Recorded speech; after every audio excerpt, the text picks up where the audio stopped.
एक पॉलिसी मेरी नज़रों के सामने से गुज़री और मैंने सोचा कि क्यों ना ये बेहतरीन पॉलिसी को आप सब तक पहुँचाया जाए। इस वीडियो को बनाने का मकसद ये है कि हम इस बात को इतना फैलाएँ कि ये हुक्मरानों तक ये बात पहुँचे कि कैसे हम अपने मुल्क का कर्ज़ा इस प्रोसीजर के ज़रिए उतार सकते हैं। कैसे हम आईएमएफ को उसका कर्ज़ा 4 से 5 माह के अंदर उसको वापस कर सकते हैं, रिटर्न कर सकते हैं कि आपने जितना भी हमें दिया है, ये आप ले लो। अब हमसे कितना चाहिए हमें बता दो। लेकिन ये मुझे पसंद आई, मैं कोई माशियत का एक्सपर्ट नहीं हूँ, लेकिन मुझे कैलकुलेट के ज़रिए से मुझे बहुत अच्छे तरीके से पसंद आया और इसमें थोड़ा आगे पीछे भी हो सकता है, लेकिन ये प्रोसीजर बहुत अच्छी चीज़ है और ये जो बताया गया है, ये बहुत अच्छा तरीका है। इसके ज़रिए से हम आईएमएफ को पैसे वापस कर सकते हैं। इसमें पहले सबसे पहले बताया गया है कि जो है आप अंदाज़ा लगा लें कि मुल्क में जितने भी 17 ग्रेड के अफसरान हैं, मुशीर है, वज़रा है और उसके साथ-साथ असिस्टेंट कमिश्नर, डिप्टी कमिश्नर और स्कूल मालिकान, प्रॉपर्टी डीलर, खुफिया इदारों के जो है अफसरान, इसके अलावा फैक्ट्री मालिकान, ताजिर, आड़ती, ये जिन सबको मिला के अगर लगभग अंदाज़ा लगा लें तो ये इनकी तादाद जो है वो 2 करोड़ आराम से बन जाती है। अब 2 करोड़ आराम से बन जाती है, इनसे बतौर गवर्नमेंट बतौर 20,000 रुपये अगर महाना कर्ज लिया जाए तो ये टोटल बनते हैं 4 खरब रुपए बनते हैं। महाना 20,000 उनके लिए कुछ नहीं है। अगर जितने भी पैसे लेते हैं 20,000 अगर गवर्नमेंट को महाना कर्ज दें तो ये 2 करोड़ की तादाद में ये 4 खरब रुपए महाना बनते हैं। अब उसके बाद जो है पंजाब के पीए 297, सिंध 130, केपी के 124, बलूचिस्तान 65 और नेशनल असेंबली के 336, ये कुल मिला के तकरीबन 965 बनते हैं और उसके साथ मौजूदा जो सियासी शख्सियात है उनको भी मिला के तकरीबन ये इनसे अगर 5 करोड़ रुपए फी कस लिया जाए बहुत आसानी से मिल जाएगा। 5 करोड़ इनके लिए कुछ नहीं है। अगर इन महाना 5 करोड़ इनसे बतौर कर्ज गवर्नमेंट ले तो ये इसमें कोई बड़ी बात नहीं है, तो ये महाना 50 अरब रुपए बनता है। आप अंदाजा लगा लें कितनी बेहतरीन कैलकुलेटेड है। उसके बाद इसको 1 करोड़ मुल्क भर के सरकारी मुलाजिमीन अगर अंदाजा लगा लें 1 करोड़, तो उनसे महाना बतौर कर्ज 2,000 रुपये लिया जाए, 2,000 रुपये लिए जाए और जो कि 50 अरब रुपए बनता है। 50 अरब रुपए ये हो गया।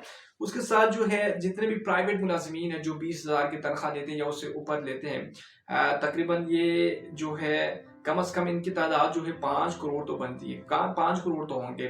इनसे अगर बहाना 500 रुपये लिया जाए तो बतौर कर्ज ये महाना 25 अरब रुपए बनता है। आप अंदाजा लगा लीजिए कुल तकरीबन ये जितने भी पैसे हैं महाना, सिर्फ महाना ये 5 खरब रुपए बनते हैं। किसी को कोई परवाह नहीं, टेंशन नहीं और जितने भी पैसे उसका थोड़ा सा ही सब वो दे देते हैं, इस पे कोई उनको कमी बेशी नहीं होगी। तकरीबन कितना हो गया? 5 खरब रुपए हो गया। अब गवर्नमेंट जितना रेवेन्यू उसके पास आता है 1 खरब रुपए उसको लगा ले तो ये बनता है तकरीबन 6 खरब रुपए बन गया। अब 6 खरब रुपए जो कि तकरीबन 34 अरब डॉलर बनता है। अगर आप पाकिस्तान का अंदाजा लगा ले, पाकिस्तान का अगर 100 अरब डॉलर है या 200 जितना भी कर्जा है उसके हिसाब से इतना पैसे अगर आप इसी तरीके से इकट्ठा करें महीने में तो ये आप अंदाजा लगा ले अगर 100 अरब कर्जा है तो वो 3 से 4 महीने के अंदर वामी को वापस किया जा सकता है। तो ये 3-4 महीने में 4 महीने 5 महीने के लगभग में आप इतने पैसे इकट्ठे करके ये आप आईएमएफ को वापस कर देते हैं। कितना बेहतरीन तरीका है। इस पॉलिसी के तहत आप अगले जो है तकरीबन अगले 3-4 माह में आईएमएफ को वापस कर देंगे। उसके बाद जो है अगले 4 माह में तकरीबन जो है आप जो है अपने मुल्क को अपने पाँव पे खड़ा कर देंगे। ये बेहतरीन तरीका है और 4 माह बाद उसके आप आईएमएफ को कहेंगे कि ये पैसे जितने भी हम आपसे लेते थे ना, आपको कितना चाहिए। तो ये इस तरह की बेहतरीन प्रोसीजर है और अगले जो है तकरीबन 3 साल तक जितने भी लोगों से पैसे लिए उनको वो स्लोली वापस कर देंगे, क्योंकि जितना भी वापस रेवेन्यू टैक्स आता है वो जितने भी पैसा है तकरीबन ये 6 खरब रुपए बनता है। ये अगर अगले 3 साल तक अगर 2 साल तक अगर ये किसी सड़कें बनाई, हॉस्पिटल बनाए, कहीं प्रोजेक्ट लगा लिए, कंपनीज बनाई तो मुल्क कितना आगे जा सकता है। मुल्क हर तरह से तरक्की करेगा और कुछ 3-4 साल बाद ये जो है या 2 साल बाद ये पैसे जो है वापस उनको जो भी जिससे पैसे लिए वापस जब मुल्क सेटल हो जाता है तो उनको वापस कर दिया जाए। अगर कोई अपने हुब्बुल वतनी के तहत उनको कि वो हमें नहीं चाहिए तो ये बहुत अच्छी बात हो सकती है। लेकिन ये बेहतरीन आइडिया है, इसमें आपको किसी को भी वापस करना नहीं पड़ेगा। सब कहेंगे कि ये हमारी तरफ से, लेकिन अगर कर भी दिया थोड़े पैसे वापस करने पड़ेंगे। तो ये एक बेहतरीन आइडिया है। मैंने कहा कि आपके साथ शेयर कर दूं कि कैसे हम इस आईएमएफ से और कैसे हम इस गुलामी से निजात पा सकते हैं।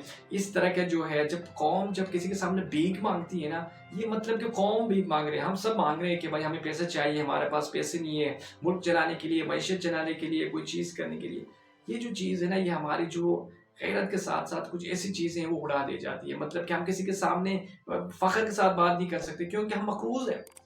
जब पूर्व हुक्मरान अगर चाहेंगे कि हम इस मुल्क को, अगर अपने मुल्क को जो कर्जा है इसको हम वापस कर सकते हैं, जो एक तरीका है इसको थोड़ा सा आगे पीछे कर सकते हैं, इसको बेहतर कर सकते हैं, लेकिन एक प्रोसीजर तो होना चाहिए। एक हिकमत अमली होनी चाहिए कि कैसे अपने मुल्क को हम इस गुलामी से निजात कर सकते हैं। ये बेहतरीन आइडिया है और अब भी इस पे सोच लें कि ये कितना बेहतर साबित हो सकता है। आज के लिए इतना ही, मिलते हैं नेक्स्ट वीडियो में। अल्लाह हाफिज़।